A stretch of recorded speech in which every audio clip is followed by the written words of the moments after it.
Good Thursday morning, and welcome to Ice Age TV, the internal combustion engine age YouTube channel that talks about all my cars and trucks and motorcycles, the SUVs, the troublemaker Kiefer, the pool, the camper.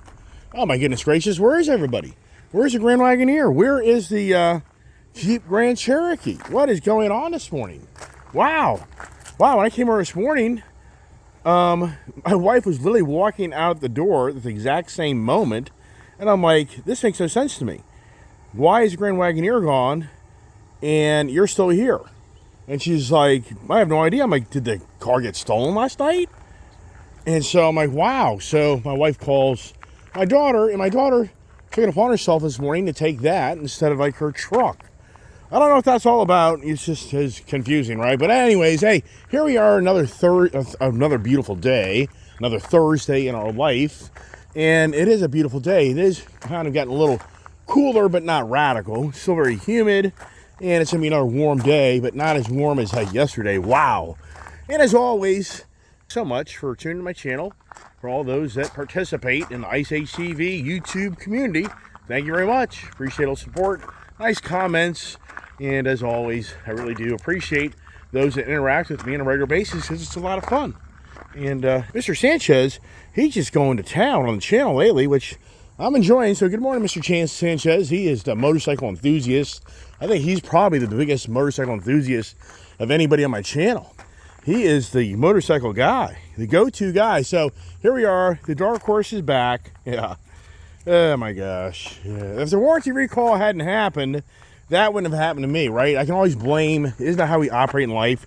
We want to blame somebody else or something for what we create on our own to ourselves. Yeah, we're all guilty of it. You may not want to acknowledge it, but yeah, had there been no recall in that car, probably wouldn't have got myself into trouble the other day, but that is what it is. We'll have to work through that and hope for the best, but here we go, coming to the shop. You know what? I forgot to put my hearing aids in. Yesterday, after I got back riding the Honda Goldwing Trike, I jumped in the pool because it was so hot. I mean, it was so hot. And I take my hearing aids off. But for me, in the evening time, I kind of enjoy not having my hearing aids on. The hearing aids, they just get to be old. Hearing aids, they just grow. Hearing aids. You have the batteries. Then you got to replace the little cones, earwax in them. They sometimes irritate your ear. The list goes on and on and on.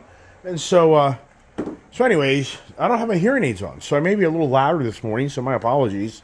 For all those out there that watch my channel, if I sound too obnoxious, probably have to hold your breath on that one. I get all that. And yeah, so what are we doing? We've had the week, it's just hard for me to believe. It's Thursday. It's Thursday already, and it's Labor Day weekend. I didn't even realize, for some reason, was thinking next weekend's Labor Day weekend. No, this weekend is, and if you're really the true person likes to get out of town, I'd have to say a lot of people aren't showing up to work today that scheduled themselves to be out of town. I would, because you get a Thursday, Friday, Saturday, Sunday, Monday. You get a 5-day weekend. Some will opt for the Friday through Monday, and the roads around here will be a joke, especially Friday. Typically, everybody's heading out of town. So tomorrow, my goal is not to be on the roads on the major beltways, if possible. Hey, here come the troublemakers. I don't know what they're kind of weird in how they kind of disappeared on me.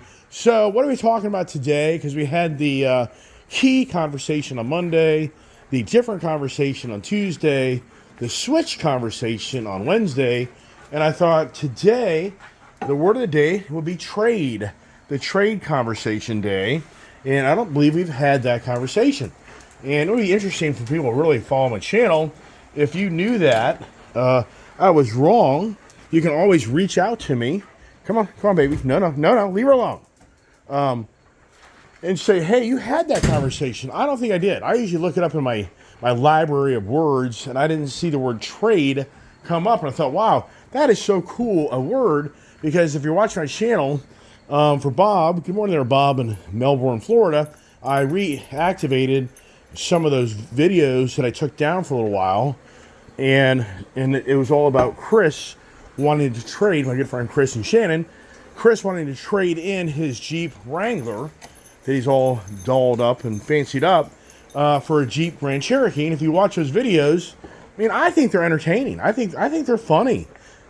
So if anybody else wants to see a little antics and watch me and Chris Chris invited me up there.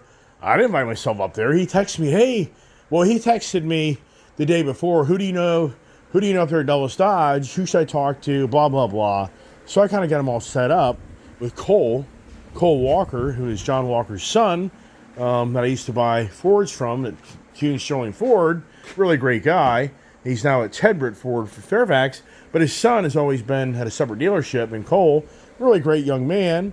And so I set him up because Muhammad left Dulles Dodge and went to another dealership, and so forth, so on. So the point is that I made a whole video. I made like 4 videos of me, of Chris and I, at the dealership, and the antics that played out.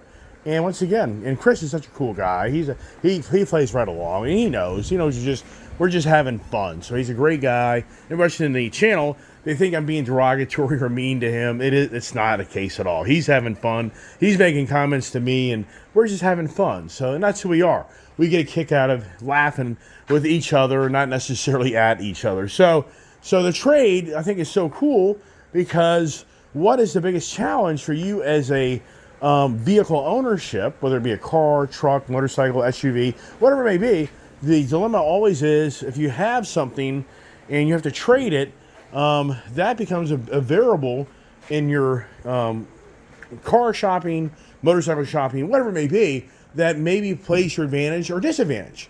And for me, yeah, you can see I've got a big problem that I don't like to trade things because I have too many things. So yeah, you see I have a big problem as I'm constantly trading things as well. But if you're the person that has a discipline to keep a vehicle for 3-4 years, then the odds are, there's a kid right there, the odds are you're going to probably have value to that trade, and that's going to help you in a purchase of a new vehicle or a used vehicle. But if you're a person like me that buys a freaking vehicle every 6 months to a year, it's very challenging because the odds are the vehicle's value won't be worth what they give you, and then you have the negative equity, which, for the record, the whole auto industry, the motorcycle industry, they're already prepared for that. If you realize it or not, for the car industry to operate, years ago, they had to inflate the lending practices so that people would trade their cars at negative equity. So they had to loan to value that a car was really worth 120% of the value of what you paid for it, so that you can bury $5,000, $10,000, sometimes more, maybe 15 or 20 grand. In a high dollar car, you can get away with that.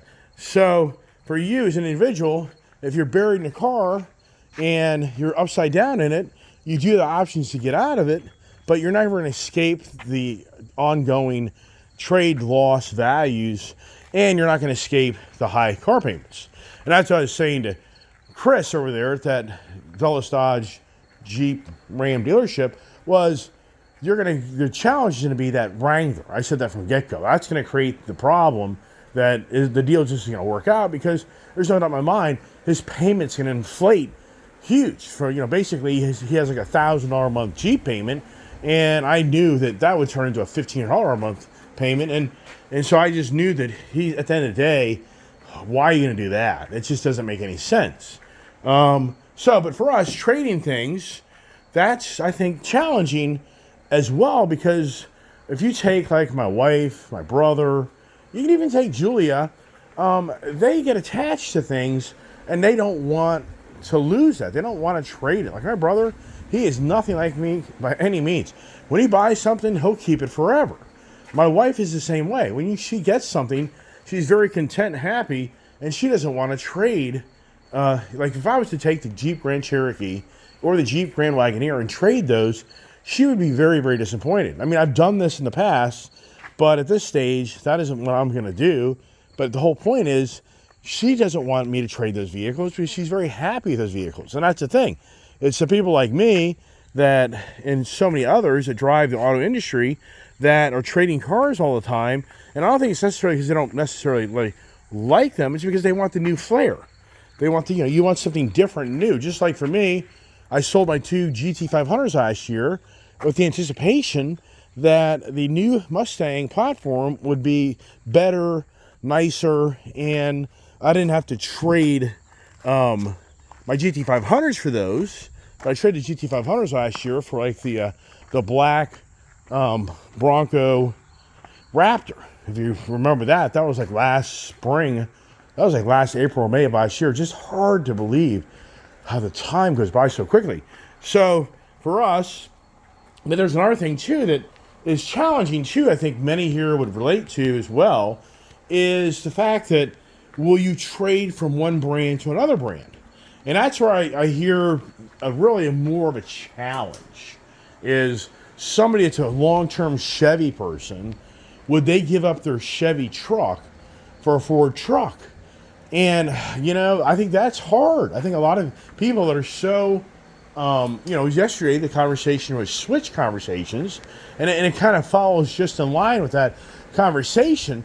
Would you switch up to a whole different brand and trade out? Just like if you're a true Honda person, a Honda Goldwing person, would you trade out that Honda Goldwing for a Harley Davidson Limited, which the Limited is the Tour Pack. It's going to be either your Street Glide with the Batwing, or it's going to be the Road Glide with the fixed fairing. And when we say the Batwing, what people mean by that is there's the handlebars on this are attached to the Batwing, and when you move this, this all moves. Versus on the fixed fairing, which is on the Road Glide, the shark nose, the handlebars, if you see here, they move, but the fairing doesn't move. But the Street Glide for years has been a bigger choice of the Harley Davidson brand, and a Limited would be that motorcycle with a Tour Pack on it, so it enables a rear passenger. And the point of that is that would you, as a Honda Goldwing person throughout your life, would you switch and would you trade out? And yes, there are. I mean, I do know stories of people that have gone from the Honda world to the Harley world. And you know what I think kind of drives that is the camaraderie. It's the interaction with the other Harley dealers. It's the going to Harley dealership. But I would be willing to venture that most of the Honda Goldwing people would say that they felt like the Honda product was a better product. Hey, the Honda dealership finally ordered me a new little holder here, and that's just you have to order a specific thing for all this to work, because each motorcycle is different on how that assembly is, and it's just interesting how these motorcycles are all put together and how they all are so much different. But anyways, I'm going to get my cup holder. So you're riding down the road, this is really nice. You can put your water bottle there or whatever you have, your Pepsi or whatever drink is the flavor of the day is for you, not your beer.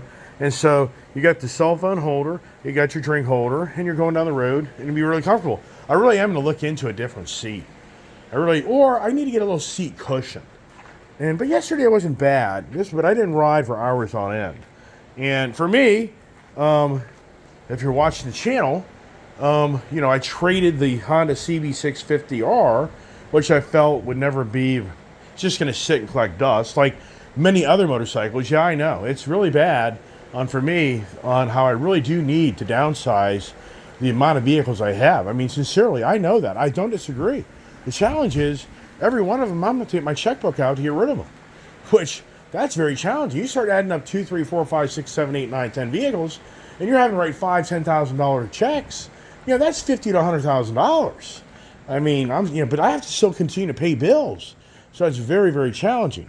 So on the trade, and then yesterday I was talking about how the agendas of the world are they want us to switch, and there's the thing: if somebody came to me, you know, I say switch from the Ice Age to EV Age. The thing is here for me, if somebody came to me and said I've got an F-150, let's just say the Power Boost. I really did like that Power Boost. Didn't like that thing seem to like brick every now and then. But as far as a really powerful truck, nice package, wasn't excited about the towing, but overall, I'm just would be sharing somebody if it was the F-150 Lightning over the Power Boost. The first thing I would say is, are you going to do long distance traveling and a lot of towing of a like enclosed trailer? And if they said yes, I would say I wouldn't buy the Lightning. Now, if they said to me, no, it's going to be more of a local truck, it's going to be local, me going back and forth to work, it's going to be me maybe going up to the lake with my boat, motorcycle trailer, you know, as far as hauling some dirt bikes, it's going to be more local and I have another vehicle for long distance traveling, I would say get the EV F-150 the Lightning truck.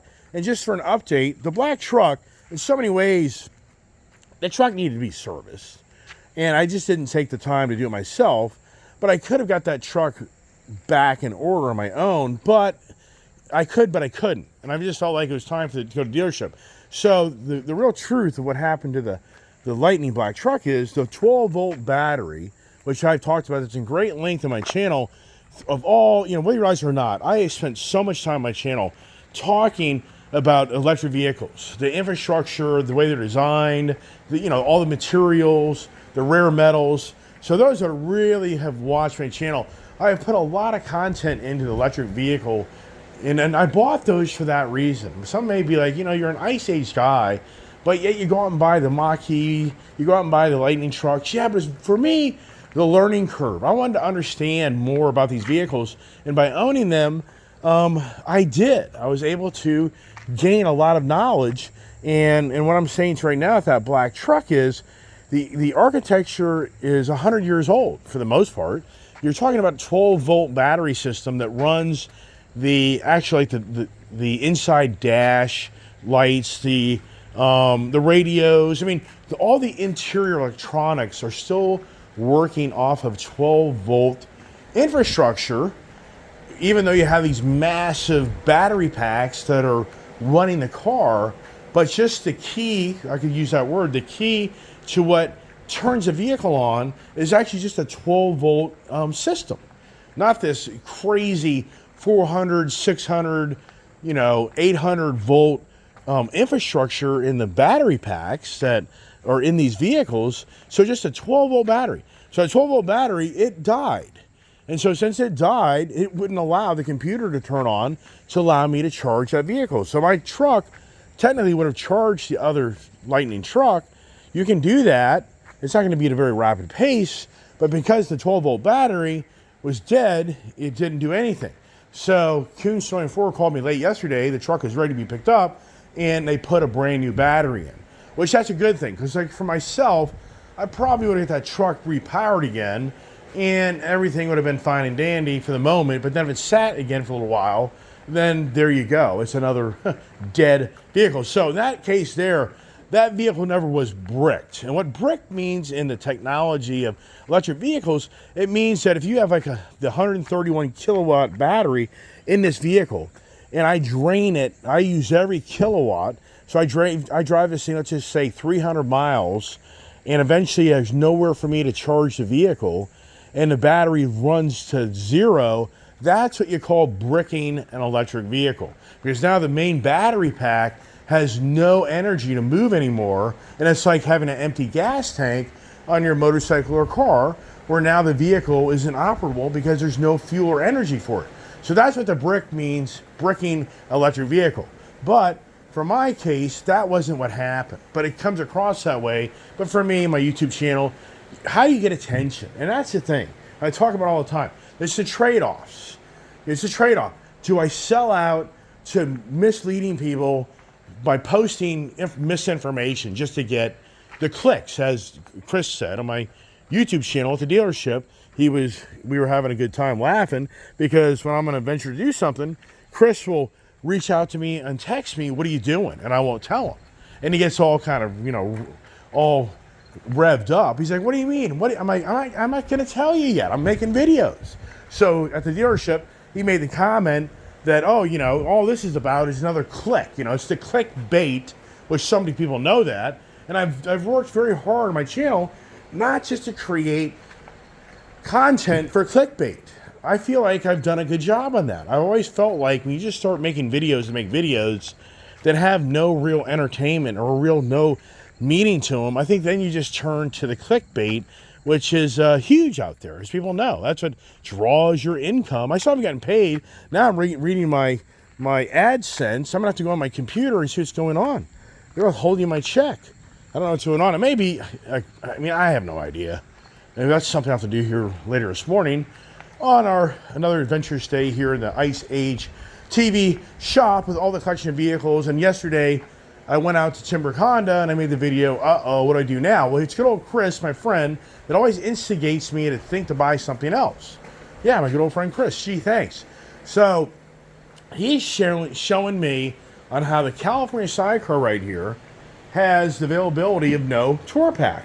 Now, if you think it through, it would be so cool if this had a quick release tour pack. If you know the Harley Davidson motorcycles, you know in the tour models, they design those where you can make them look like a non-tour motorcycle because it has a rack system here, rail system here, that you can do a quick release. It's not really quickly, but you can release the whole tour pack, and then you get the whole theme of having more of the Road Glide or Street Glide non-tour look. Honda has never done that. They probably could, but they don't see a reason to do it. Point is that Chris is now sharing with me that this company, California Sidecar Trikes, out of Arrington, Virginia, that you can order these without the tour pack. And it looks pretty cool. But now, yesterday, I went to, think about this. What's the odds of this? That I decide to go out to Timber Honda, but I really wanted riding time, even though it was very hot. I invited Chris to go riding yesterday, but he wouldn't do it. He's like, it's just too hot. And I'll disagree. It was very hot. But for me, I just really wanted to get more time on this motorcycle because I traded not one of my favorite bikes for it, but I could set myself back as an individual. And I could say to myself, okay, I have a person reach out on my YouTube channel and says, I have a Honda Goldwing that looks just like mine. And after watching your videos, I am thinking about going to a Trike. And that's what I try to do on my channel. I try my best to not be positioned where I'm favoring something just because I own it. I try to convey that. Not going to hope those people, hey, Don, we didn't even recognize Don, did we? Don loves that. That's funny. So the point is, on that, is I try to resonate back to my channel what I feel maybe helps somebody else on coming to closure what makes sense or doesn't make sense. And so once again, if somebody came to me and said, hey, Iceman, I love my Honda Goldwing, but I'm watching your channel and you love that Trike, and now I'm on the fence, so I maybe get rid of my Honda Goldwing two-wheel. And I would say, first thing I would say is, are you at the age where you're more challenged now for your skills to hold the motorcycle up? I mean, are you more challenged now? Are you not as confident of having a passenger in the back and feeling good about that environment? Are you at that age? And if they said, yeah, that's kind of what's going on, I would then say, yes, I think the Trike would be a good fit for you. If the person reached out to me and said, you know what, the Trike looks so cool, I just love that look of that motorcycle, and you talk about it and you love it, and I'm thinking of trading in my Honda Goldwing. But I'm kind of a young guy. It isn't anything about the age challenges, but I just like that, and I think I might get one. I would say I wouldn't do it. I wouldn't do it. And some would be like, well, why would you tell them that? Because this is a whole different animal. This is a more challenging motorcycle. This is in many ways, more challenging to ride than a two-wheel motorcycle. And some of you say, but why? Well, it's because the bike is a moving car on three wheels. It's a lot of material. It's not going to maneuver out of a very dangerous situation as quickly as you will a two-wheel motorcycle. You're not going to get the back road, leaning the bike, blasting through the corners and accelerating out of them type of experience. You're not going to get that 80 mile an hour, 100 mile an hour, free-spirited crank the bike up. This is not that. It's not that. This is a motorcycle that's been designed to cater to somebody that feels they're going to be more confident, not having to put their feet down the ground, and not to be so worried about going through the corners. And they're more laid-back type of motorcycle enthusiasts, because I would not feel confident in this bike at 100 miles an hour. There's no way. There's no way. It just takes you to screw up something at front end, and this bike could just instantly go sideways, and you're done. You're going to flip it. So for me, once again, when someone came to me and said, I'm going to trade my motorcycle, and as I just explained, because people do watch my channel, I'm sure there's many people that are of my age group. And I would say, yeah, if you're on the page of not the aggressive, all-out motorcycle enthusiast type of riding, and you're more in the relaxed, slower motorcycle, I would say this is a fit for you. If you've got a partner, spouse, whatever, that rides with you on a consistent basis, yeah, I think this is a nice fit. But this motorcycle, it has that back end where it gives you a little bit of a walk. So when you're going down the road, when you're on this motorcycle, what you feel on the back end is a little bit of this. This is what you feel. So, and at high speeds, because you've got two wheels underneath here, and you now have a motorcycle that is going to play to the road imperfections. And I talk about this a lot on my channel about the difference of the Chevrolet, GMC front end versus the Ford on the heavy duty series. And as you know, the General Motors product has a front independent suspension. The Ford product here, as I've shown you a zillion times, it has a solid axle that goes across. Well, so in some ways, this Trike gives you the same feeling that F250, F350, F450 does, where it tends to do a little bit of a dance as you're going down the road. So, and it takes a little time for you to kind of get in tune with that and understand it's just a personality of the Trike.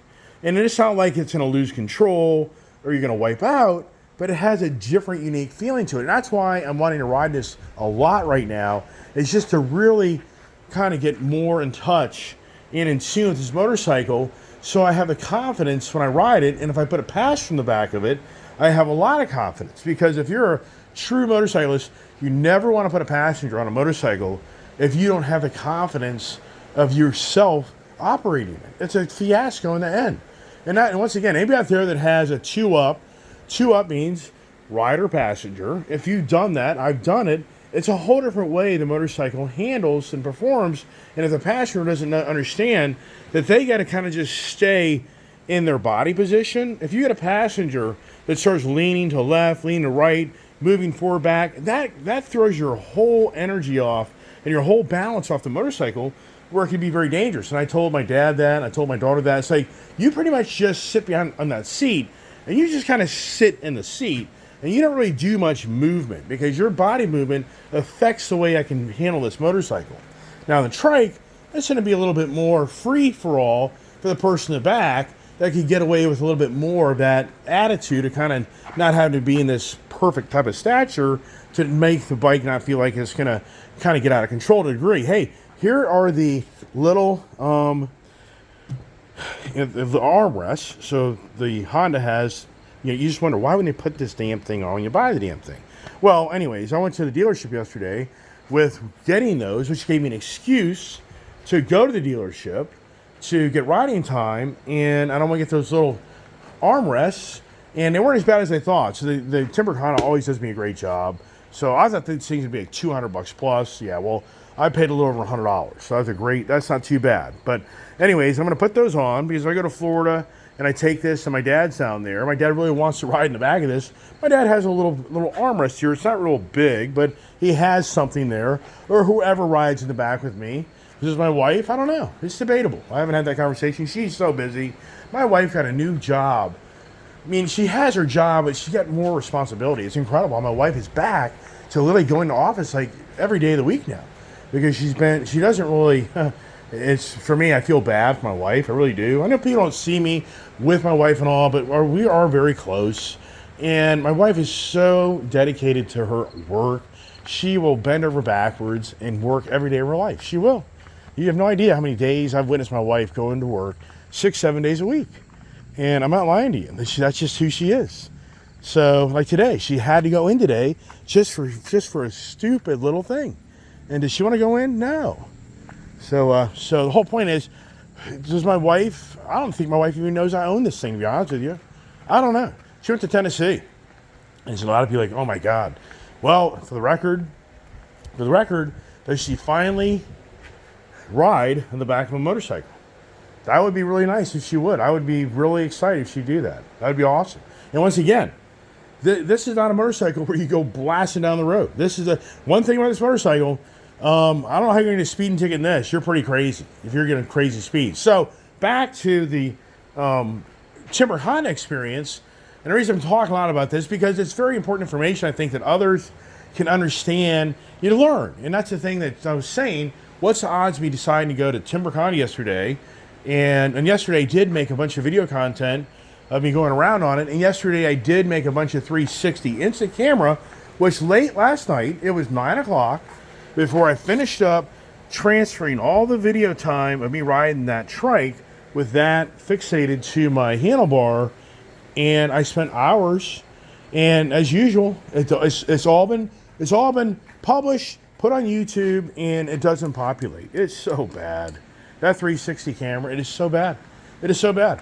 And the amount of time that I spent yesterday of videoing on that motorcycle with that camera, you didn't see any video of me holding my phone videoing off this motorcycle yesterday, for the record, and spent all that time videoing.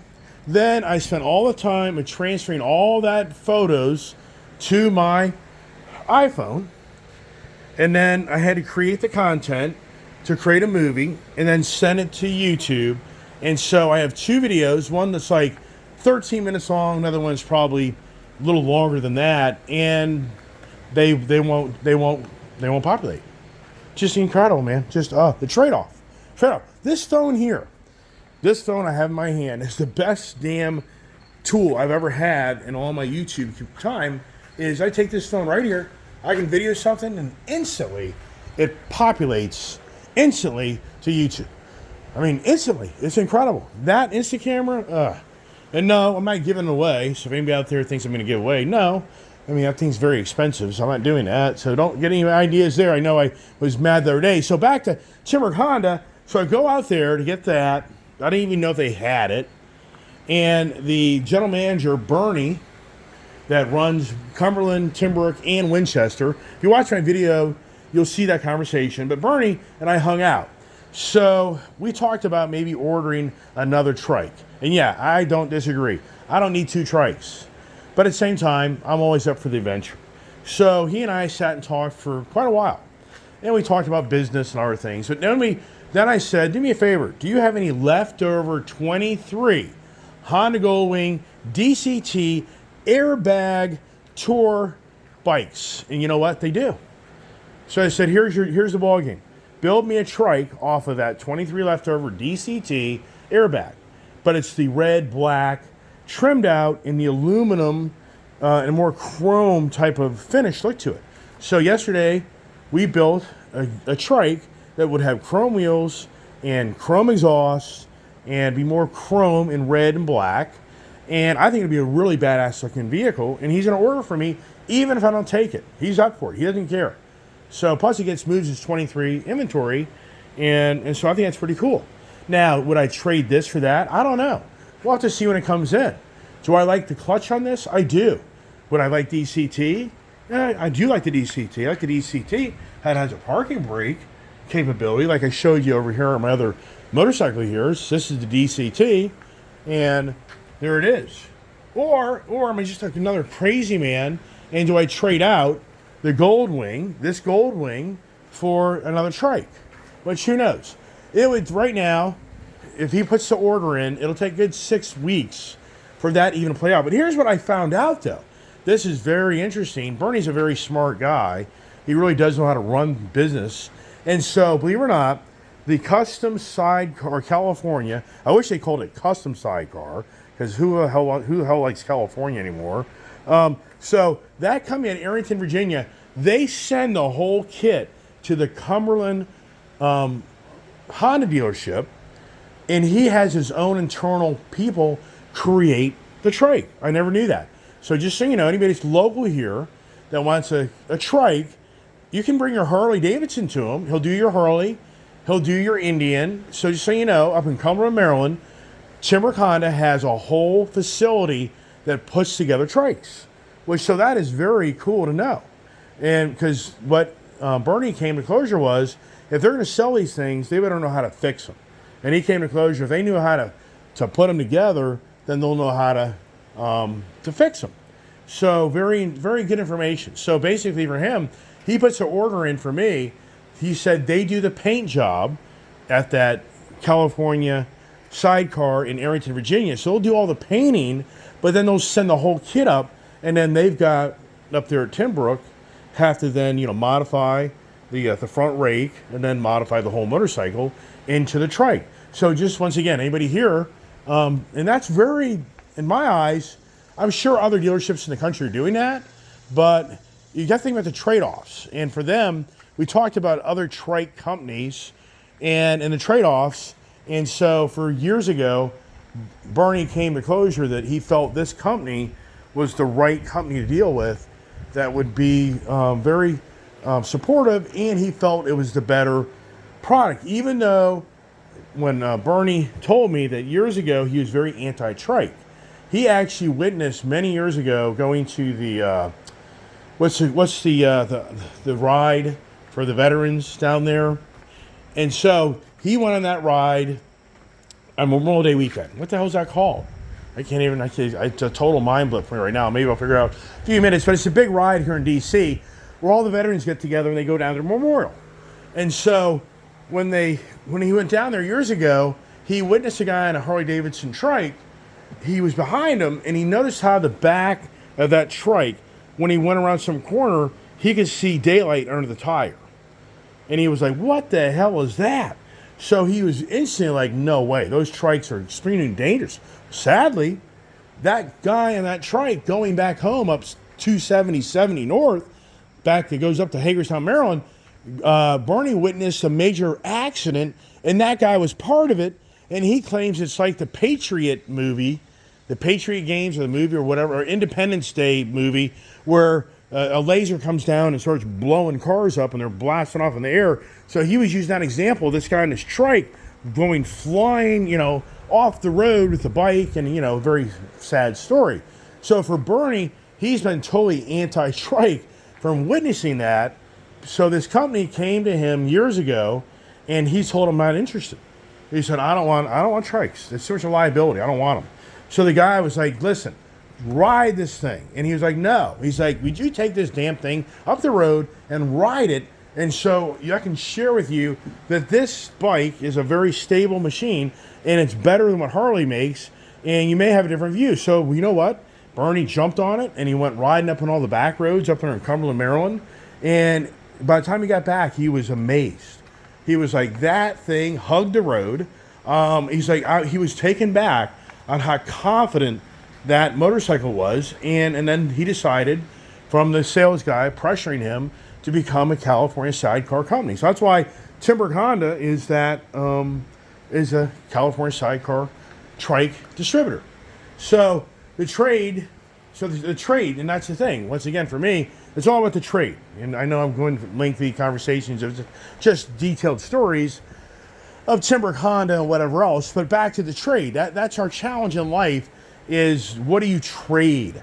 What do you trade positions in your career? Do you switch your positions? And here kind of taking back now away from the car industry. And just a record, when I went to Dulles Jeep yesterday, I got them to lower Chris's payment by $100 a month. So, I did get over there and get him a hell of a deal. For the number is stuck in his head, I got it. But I don't disagree with Chris. It's a better idea just to keep what he has and pay it down, then eventually you can get rid of it. Sign the lease for years. Yeah, I don't disagree. Not the greatest idea in the world. Got to have a little bit of coffee here so I can cough and hack away as I share with you the motorcycle scenery, as I always do. That hasn't moved for ages, right? Oh my gosh, incredible, right? So here's very interesting news that I read last night in great depth. Or wake up in the middle of the night and I just start reading. And so here's an article about how we know from the Bureau of Labor Statistics, we now know that this so-called pound your chest administration of how grand everything is, how beautiful everything is just a bunch of baloney. It's a bunch of malarkey. But people just continue to buy in. People keep on drinking the Kool-Aid. And that's just where we are in society. That's very challenging. So we know, if you listen to my channel or you read the news, 881,000 less jobs were created from 1 year to the previous year. So this whole hype of everybody can get a job anything they want, demand anything they want, those days are gone. There is a whole in-depth article. It's on the Wall Street Journal. You can look it up just like I do. It's a very in-depth article talking about how the heyday for the employees, it's over. The employers are now having a heyday because they now realize people will beg to have a job when it used to be the employer had to beg the employee to have a job. And so what's going on, this is a double whammy. I mean, this is huge information that I read.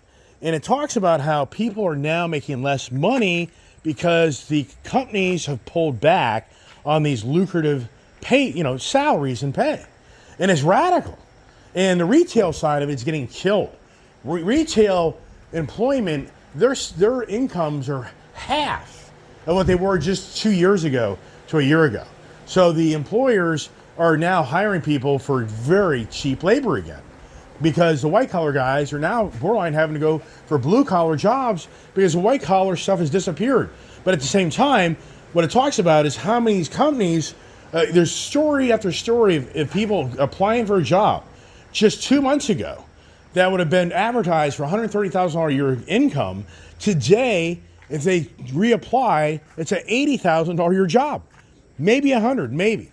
So the whole article goes into great length and discussion about how the heyday of everybody getting these huge salaries and hourly pay, it's gone, it's over, because the truth is starting to prevail on how people traded positions in 2020. They switched their position, and they felt that this city administration, Build Back Better, would be better than what they already had. So for now, and what I'm saying to you is, if you really step back and say that you had a $150,000 a year job, and then your employer says now you're going to make $120 or whatever it may be, or they let you go and you go try to find another job and you're struggling to find a $100,000 a year job, well, just not only did you take a loss of income, but everything is through the roof on what you want to do and pay for. Can anybody out there send me a link, interact with my channel, and show me on everything around them is very inexpensive? That what they used to pay for things is exactly what they pay for it today. Can anybody out there please share with me that, Mr. Iceman, you're just full of baloney, because I just bought a brand new F-450 truck that now the Platinum Edition's about $110,000. I bought it for 80 grand, man. You're full of malarkey.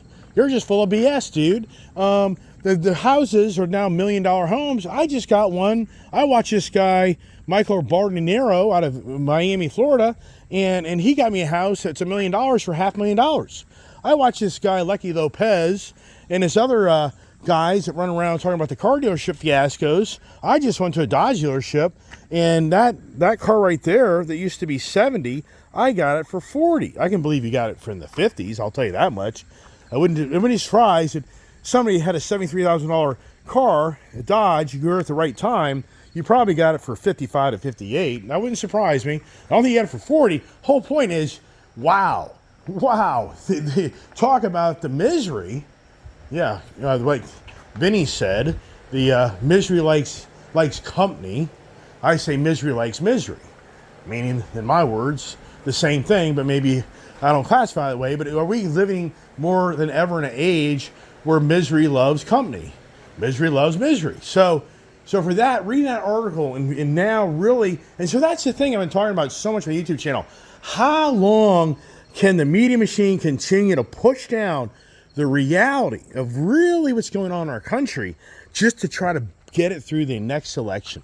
How much longer can people look at the media machine? The media machine continue to thread it's okay, everything's fine, it's not that bad out there, and that Kamala Harris is the next ticket to the country even being better, because now she has taken a trade position. Yes, listen here.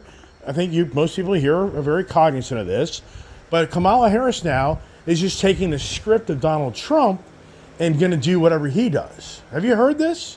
And I said, how stupid can you be? I mean, sincerely, do you really believe that what the Democratic Party is now presenting to its base and to hopefully the independents and maybe the conservatives that just have kind of lost it and don't like the MAGA or Trump, or they just don't like the conservative party anymore, and they're just going to take sides and trade off to the Democratic Party for whatever reason. Maybe they got a lucrative ammunitions company or a lucrative defense contractor business that they're making so much money it's beyond believable because they're funding wars and you're making a ton of money. I could get that. I could get voting that way, I mean, sincerely. So, but here's the thing. I mean, do you really think that all the promises that this woman, Kamala Harris, is going to make that follows the tune of Donald Trump's promises to try to resurrect this country and go a different direction? I mean, are you really going to buy into that? You really believe that? Oh my gosh. Because think it through.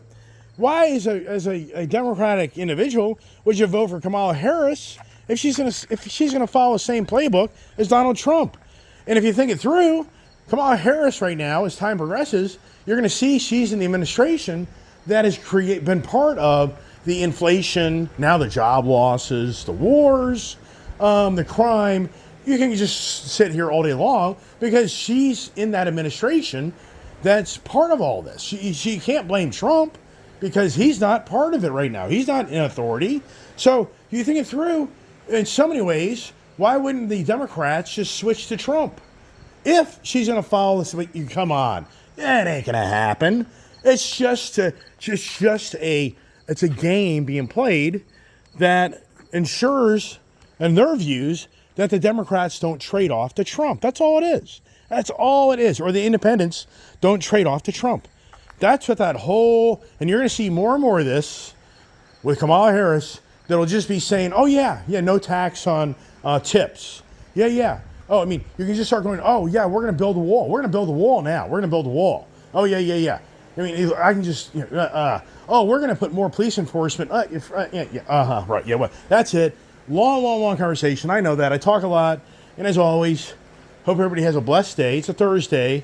And I'll be amazed if a lot of people on the channel aren't going to go somewhere for the weekend. I mean, if I had more flexibility and freedom, I probably would. But at the same time, the traffic can kind of be radical.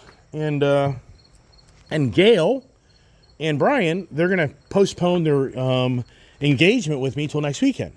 And Gail, who reached out on my channel, and she's now watching it because her husband used to watch my channel. And so very nice of her. She and Brian are come over, and they're trike people. So what's pretty cool is we're going to go triking together. That'll be really neat for us to go triking, and we'll go to some nice restaurants, and we'll have her have the opportunity to share her channel, where her YouTube channel is all about sharing with others what her favorite foods are and cooking and going to a nice restaurant, or maybe not so much, that she can hopefully have that YouTube channel grow as she hangs out with the Iceman, because I think that'll be a lot of fun that we can, you know what, even I was talking to my wife this morning and she was really excited about this as well, and maybe we don't even drive, like my wife, she may be anti the motorcycle adventure, but we just get in the cars on a cool fall day and we go somewhere to a really nice restaurant. My wife would love that, and we can do an interaction, and then my channel, I can help promote Gail's channel because of it's the food thing. Who doesn't love good food, right? So that's it. I talk a lot. I know. I get it. I'll shut up. Sorry. I just like to talk. But hopefully you got some information today that the trike thing intrigues you. I don't know. But what are you going to do today? I don't know. What am I going to do today? I got to go take care of business, get the day going. So as always, God bless. Share the channel. Get an Ice Age TV sticker. IceAgeTVComments@gmail.com. And hey, Don, good morning.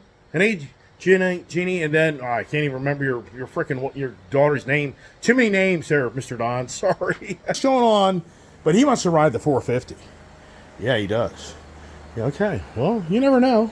I don't know. You really want to ride that? God bless.